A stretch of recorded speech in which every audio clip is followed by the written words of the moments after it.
যদি নিজের নিয়ত ছাড়া অন্য কারো নিয়তে সাদাকা করে, যে আমার বাবা অসুস্থ, মা অসুস্থ, আল্লাহ যেন সেবা দেন, সাদাকার উসিলায় আল্লাহ রোগীর রোগ সারায় দেওয়াটাকে সহজ করে দেন। সাদাকার উসিলায় আল্লাহ কারো বিপদ দূর করে দেওয়ার ব্যবস্থা করেন।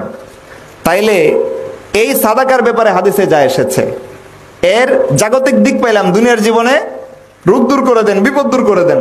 আখিরাতের জীবনে কি হয়? যার পক্ষ থেকে সাদাকা দেওয়া হবে সবটা তার আমল নামায় সাথে সাথে পৌঁছে যায়।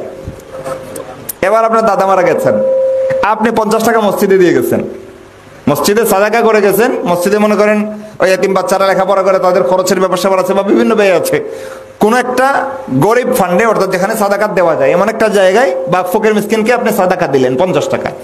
মনে মনে নিয়ত করলেন আমার দাদা আমাকে অনেক আদর করতেন, এই 50 টাকা সাদাকার সব দাদা যেন কবরে পান।